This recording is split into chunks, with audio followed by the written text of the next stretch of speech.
అందరికీ నమస్కారం. ఇప్పుడు ఒక ప్రేయర్ చెప్పేస్తాం.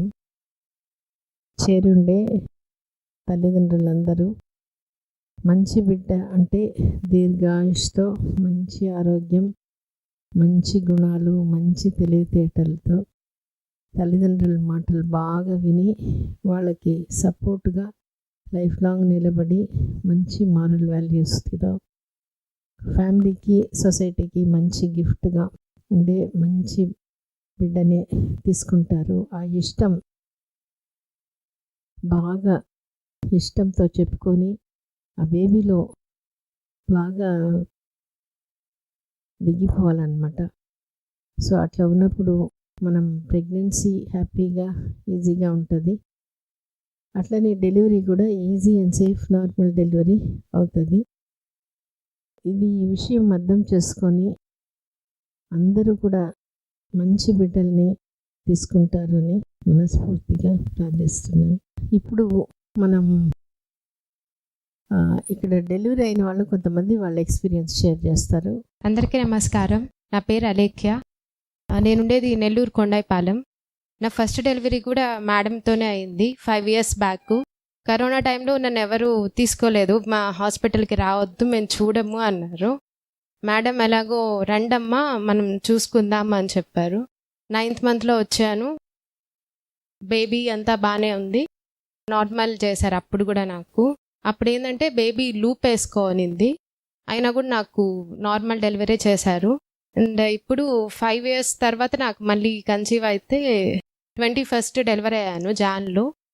అప్పుడు బేబీ అంతా బాగానే ఉంది. అప్పుడు కూడా నేను 9th monthలోనే వచ్చాను లాస్ట్ మూమెంట్లో. ఫస్ట్ అంతా చూపించుకోలేదు. ఉన్నింది బెంగళూరు మేము. మేడం అంతా చూసి ఏందమ్మా ఇంకా ఎట్లా ఉంది అన్నీ స్కానింగ్, బ్లడ్ టెస్ట్ అన్నీ వీళ్ళు చూశారు. నన్నంతా దివ్య మేడమే చూశారు. మొత్తం లేటెస్ట్ టెక్నాలజీ. నాకు 5 years బ్యాక్కి ఇప్పటికి చాలా మారినట్టు అనిపించింది. మొత్తం కొత్తగా ఉంది. ట్రీట్మెంట్ కానీ అంతా మేడమే మొత్తం. అసలు మీరు నమ్మరు, మేడమే మనతో వచ్చి స్టెప్స్ వాకింగ్ కూడా చేశారు. అసలు డాక్టర్ మనతో స్టెప్స్ వాకింగ్ చేస్తారా అని కూడా బిలీవ్ చేయలేమని లాస్ట్ మూమెంట్లో. నేను హాస్పిటల్కి వచ్చింది ఓన్లీ 2 times. 9th month పెట్టిన తర్వాత 10 daysకి వచ్చాను. అండ్ లాస్ట్ మూమెంట్ డెలివరీ టైంకే వచ్చింది. కానీ మిరాకిల్ ఏంటంటే వీళ్ళెవ్వరికి మేడం వాళ్ళు చెప్పలేదు బేబీ లూప్ వేసుకొని ఉంది అని. అందరు డెలివరీ అయిన తర్వాత నర్సులు వచ్చి పాప లూప్ వేసుకోంది, పాప లూప్ వేసుకోంది పాప అని చెప్పారు. కానీ మేడంకి, దివ్య మేడంకి తెలుసు. వాళ్ళు ఎవరిని భయపెట్టలేదు, ఇట్లా లూప్ వేసుకోంది మనం నార్మల్ చేయలేము అట్లా ఏం చెప్పలేదు. కానీ నార్మలే అయ్యింది నాకు. అండ్ లాస్ట్ మూమెంట్లో నాకు ఉమ్మినీరు కూడా తగ్గింది. రిస్కులు చాలానే ఉన్నాయి నేను. అండ్ నాకు అందరు ఏమన్నారంటే సెకండ్ డెలివరీ కదా నార్మలే అయిపోద్ది, అసలు చాలా త్వరగా అయిపోద్ది అన్నారు. కానీ నేను 3 days హాస్పిటల్లోనే అడ్మిట్ అయ్యాను. 3rd day నా డెలివరీ అయింది. ఎందువల్లంటే పెయిన్స్ రాలేదు, ఉమ్మనీరు లీక్ కాలేదు. బట్ యామ్నియాటిక్ ఫ్లూయిడ్ కౌంట్ తక్కువ ఉందని ఇంకా అడ్మిట్ అవుదామమ్మా, చూద్దామని ట్రీట్మెంట్ స్టార్ట్ చేద్దాం అని చెప్పి స్టార్ట్ చేశారు. మొత్తం దివ్య మేడం అంతా కొత్త ట్రీట్మెంట్తో స్టార్ట్ చేశారు. ఫస్ట్ మొత్తం వాళ్ళు ఓన్ ట్రీట్మెంట్ ఇచ్చారు, ఎక్సర్సైజెస్ అన్నీ స్టార్ట్ చేశారు. అండ్ లాస్ట్ 3rd day మటుకు ఇంకా మెయిన్ పెయిన్స్ ట్రీట్మెంట్కి స్టార్ట్ చేస్తే బాగానే ఉంది. కానీ లాస్ట్ మూమెంట్లో నాకు హార్ట్ బీట్ కూడా బేబీ సపోర్ట్ చేయట్లేదు అని చెప్పారు. అయినా కూడా నాకు ఇంకా టాక్ టు ద బేబీ, ఇంకా చెప్పుకో అమ్మ, నువ్వు బేబీకి చెప్పుకోవాలి, నువ్వే బేబీకి చెప్పుకుంటే అయిపోద్ది అని స్టార్ట్ చేశారు. ట్రీట్మెంట్ అంతా ఇంకా బాగానే ఉంది. దివ్య మేడం ఇంకా ఆ టైంలో కూడా స్టెప్స్ ఎక్కడం, నాకు స్టెప్స్ కూడా టైం అయింది, మనం స్టెప్స్ ఎక్కుదాము దిగదాము. మేడమే నా చేయి పట్టుకొని పైకి తీసుకెళ్ళడం, కింద నీకెవరు కావాలి పాప. అప్పుడే దివ్య మేడం వాళ్ళ పాప కూడా ఉన్నింది. మేడం మీలాంటి పాపే కావాలి, ఫస్ట్ బాబు పుట్టాడు, సెకండ్ అయితే పాపే కావాలి. అట్లాగే పాప కూడా అసలు ఆ పాపను చూస్తున్నాము, అసలు ఎప్పుడు డెలివరీ అయిందో కూడా మనకి అంటే ఆ పెయిన్స్ కూడా తెలీదు.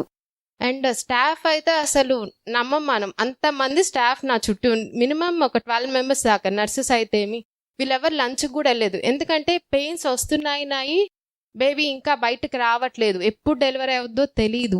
దివ్య మేడం కూడా ఆ రోజు లంచ్ కూడా చేయలేదు, ఇంకా అట్లాగే ఉన్నారు. ఎప్పుడు వస్తుందో తెలియదు కదా, మన నార్మల్ డెలివరీ ఎప్పుడైనా బేబీ వచ్చేయచ్చు.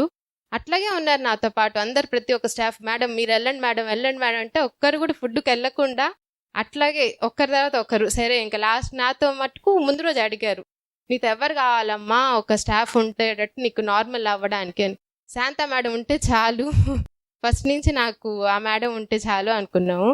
ఉన్నింది మేడం. అట్లాగే పెయిన్స్ వచ్చినప్పుడల్లా మనకు వీళ్ళు పెయిన్స్ వస్తుంది కదా భరించాలి, అట్లా ఏం కాదు, బాగా మళ్ళీ బ్యాక్ మసాజ్ చేస్తానే ఉంటారు, అంటే పెయిన్స్ మర్చిపోవడానికి. అండ్ మధ్యలో సాంగ్స్ పెట్టడం కాదు, దేవుడి పాటలు అట్లాంటివి ఎక్కడ మనం చూసుండం కూడా నాకు తెలిసి అయితే. ఎందుకంటే నేను 2 డెలివరీస్ ఇక్కడే, ఎవరు వేరే వాళ్ళు బయట ఎక్స్పీరియన్స్ చెప్తారు కదా, ఎవరు ఇట్లా చెప్పలేదు నాకు. ఇట్లా కూడా చూస్తారు. అండ్ ఆపరేషన్ థియేటర్లో మనం నమ్మం, వెళ్ళగానే దేవుడి పాటలు రెడీగా ఉంటాయి మనకి, ఏ దేవుడు ఇష్టమో ఆ దేవుడి పాట, అట్లాంటి సీన్ ఎక్కడా ఉండదు. అండ్ ఇట్లాగే ఇంకా పెయిన్స్ ఇంకా స్టార్ట్ అవుతున్నాయి, ఎక్కువ ఇంటెన్సిటీ స్టార్ట్ అయిపోయింది. దివ్య మేడం అయితే నాతోనే ఉన్నారు ఇంకా మధ్యాహ్నం నుంచి. ఇంకా ఆ రోజు ఫిక్స్ అయిపోయారు మేడం. మార్నింగ్ 7 నుంచి స్టార్ట్ అయింది, ఈవినింగ్ 4:46కి డెలివరీ అయ్యాను. 2.8 kgs ఉంది బేబీ. వాళ్ళు ఫస్ట్ చెప్పింది మేడం, నార్మల్ చెకప్తోనే చెప్పేశారు, స్కానింగ్లో ఏం చూడలేదు. ఫస్ట్ చెకప్కి వచ్చినప్పుడు, అమ్మ స్మాల్ బేబీయే, నార్మల్ డెలివరీ అయిపోద్ది మనకి, నువ్వు అసలు ఏం భయపడాల్సిన అవసరం లేదు. కానీ 3rd డే మటుకు బేబీ సిటీజీ హార్ట్ బీట్ కొద్దిగా ఆల్టర్ అయ్యింది. అండ్ ఉమ్మనీరు కూడా నాకు తక్కువ ఉన్నింది, లూప్ కూడా వేసుకోంది. నాకు అసలు తెలియదు, మేడం వాళ్ళందరూ చెప్పేస్తున్నారేమో లూప్ వేసుకోంది, సి సెక్షన్ అయిపో అట్లా అని. కానీ అందరు నాకు వచ్చి చెప్తున్నారు, పాప లూప్ వేసుకోంది పాప, అందుకని నీకు లేట్ అయిందని. మేడం నాకు అంటే ఆండాలం మేడం వాళ్ళు ఎవరిని భయపెట్టలేదు, అంటే మనం ఇట్లా ఆపరేషన్ చేసేయాలి అట్లా కాదు, వాళ్ళు ధైర్యంగా ఉన్నారు. మేడం దివ్య మేడం అయితే చూసుకుంటానే ఉండింది, హార్ట్ బీట్ మెయిన్ కదా మనకి బేబీది, అందుకని. ఇంకా అన్నీ నేను ఎక్సర్సైజెస్, కానీ నేను వచ్చింది 9th మంత్లో కాబట్టి నేను పెద్ద చేయలేదు ఎక్సర్సైజెస్, 9th మంత్లోనే చేసింది. అండ్ డైట్ ఫాలో అయ్యాను. లాస్ట్ 2 times జయలత మేడము శాంతమనం మనకి డైట్ కౌన్సిలింగ్ చేశారు, నువ్వు భయపడవాకు, కానీ సి సెక్షన్ అవద్దన థాట్ ఒకటి పెట్టుకోను. అందుకని నాకు బేబీ 7 నుంచి ఈవినింగ్ 4:46 దాకా దిగలేదు. ఆ థాట్ ఎప్పుడైతే తీసేశాను అంతే, వితిన్ 5 minutesలో నన్ను గబగబా తీసుకెళ్లారు స్మాల్ పీవీ చేయడానికి. హెడ్ వచ్చేసిందని తీసుకెళ్ళడం, బేబీ పుట్టేసింది, బేబీ గర్ల్ అని చెప్పారు. అది ఫస్ట్ అనుకున్నదే జరిగింది. లాస్ట్ టైం బాబు అప్పుడు కూడా బుధవారమే పుట్టాలనుకో, అట్లాగే పుట్టాడు. పాప కూడా అట్లాగే అనుకున్నాను, వాళ్ళ నాన్న బాబు పాప ముగ్గురు బుధవారం పుట్టాను, అట్లాగే జరుగుతుంది కూడా. ఎందుకు సిజేరియన్ అవ్వచ్చో ఏమో అని అనుకున్నాం. అదే మేడం, మళ్ళీ మేడం వాళ్ళు వీడియో చూపించారు, అప్పుడు ధైర్యం వచ్చింది. అంటే మేడం ముందు అడ్మిట్ అయ్యాను కదా, అందరు 2nd డెలివరీ నార్మల్ అయిపోద్దాం, తొందరగా అయిపోద్ది, అసలు అట్టెళ్ళి ఇట్లా వచ్చేస్తావు అన్నారు. అక్కడికి అట్లా లేదు కదా, ఆ డౌట్ ఉనింది. ఆ డౌట్ మీరు ఎప్పుడైతే ఒక వీడియో చూపించమన్నారు శాంతా మేడం, ఇట్లాగే నాలాగే 3 daysకి వాళ్ళు డెలివరీ అయ్యారు, నార్మల్ అయ్యింది.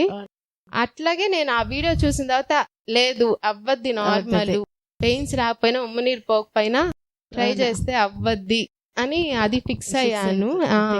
దాని తర్వాత అయిపోయింది మేడం, అది తీసాను ఆ థాట్. లాస్ట్ మూమెంట్లో కూడా హార్ట్ బీట్ ఆల్టర్ అవుతుంటే వద్దు భయపడొద్దు నీకెందుకు అయిపోద్ది అని లాస్ట్ మూమెంట్లో మేడం కూడా ఏదో తినేసిరా పాప ఫస్ట్, ఏం కాదు నీకు అని చెప్పింది. మేడం మటుకు వెళ్ళలేదు మేడం లంచ్కి, వాళ్ళకి టెన్షన్ ఎట్లా అవ్వద్ది ఏంది పాప అని. కాకపోతే నేను బాగా ఇబ్బంది, అసలు ఎవరిని నేను తిట్టాను కూడా. పెయిన్స్కి వాళ్ళు వెళ్ళు పాప నువ్వు ఏదో ఒక సాంగ్స్ పెట్టు అంటే, మీకు సాంగ్స్ కావాలి నాకు ఇష్టం వచ్చినట్టు పాపం ఏమన్నారు, ఎవరు నన్ను ఏం కోప్పడలేదు, ఎవ్వరు ఒక్కరు కూడా ఇసుక్కోలేదు. దివ్య మేడం అయితే అసలు పక్కన ఇట్లాగే ఇట్లా పెట్టి మీద పడుకో ఉన్నాను, చేయి పెట్టి పాప నువ్వు తినేసి రాపో, ఫస్ట్ ఫుడ్ తినేసి వస్తే బేబీ వచ్చేస్తుంది. అట్లాగే వెళ్ళాను, పెయిన్స్ ఇంటెన్సిటీ బాగా ఎక్కువ అయిపోయింది, ఇంకా అంతే. మేడం ఆ టైంలో కూడా దివ్య మేడమే అప్పుడు పైకి కిందకి మెట్లు, నా స్టెప్స్ టైం కూడా అయింది, స్టెప్ కౌంటర్ చేసుకోవాలి మనం, వెళ్దామని చెప్పి పైకి తీసుకెళ్లారు, కింద తీసుకొచ్చారు, అంతే. ఇంకా గబగబా నార్మల్ రూమ్లోకి తీసుకెళ్లారు. హెడ్ వచ్చేసింది పాప, ఇంకా అంతే, అందరూ రెడీ అయిపోయారు. ఇంకా వెళ్ళేటప్పటికి రూమ్లో అసలు మనం ఆపరేషన్ థియేటర్ అంటే ఎట్లాగో అనుకుంటాము. లాస్ట్ టైం కూడా నేను అట్లాగే గోవిందనామాలు పెట్టున్నారు. అసలు అట్లాగే నాకు ఆ బ్లెస్సింగ్ కూడా ఉంటుంది కదా ఎవరికైనా, అది లక్ కదా. అసలు దేవుడి పాటలు పెట్టడం ఏంది ఆపరేషన్ థియేటర్లో, అది చాలా లక్. అంతే 1 2-3 బ్రీతింగ్ చేయి పాప పెయిన్ వచ్చినప్పుడు అన్నారు. 2 పుషెస్కే థర్డ్ పుష్కే బేబీ పాప పను అనుకున్నట్టే పాప పుట్టింది. అందుకని రిస్క్ ప్రెగ్నెన్సీస్ కూడా మనం బేబీ మీద కొద్దిగా చూసుకోవాలి. 1% చెప్పారు మేడం కూడా, మర్చిపోయినా బేబీ లూప్ గట్టిగా బిగించుకున్నా నార్మల్ చేయలేం పాప, వద్దులే రిస్క్ అని చెప్పారు. కానీ లాస్ట్ వరకు కూడా అదే బేబీకి మనం చెప్పుకుంటా, టాక్ టు ద బేబీ నువ్వు రావాలమ్మ, నార్మల్గానే రావాలి, నీకు ఏం ఇబ్బంది కాకూడదు, అమ్మని ఇబ్బంది పెట్టకూడదు అనేది ఒకటి పెట్టుకుంటే అండ్ మేడంకి వదిలేయాలి. మేడం ఏది చెప్తే అది చేస్తానే ఉండాలి. అంత పెయిన్స్ ఉన్నా కూడా మనం మెట్లెక్కి దిగడం అండ్ ఎక్సర్సైజ్ చేస్తున్నాం కాబట్టి బాల్ ఎక్సర్సైజు మెయిన్గా అది చేస్తూనే ఉన్నాము. బాగానే నార్మలే అయ్యింది నాకు.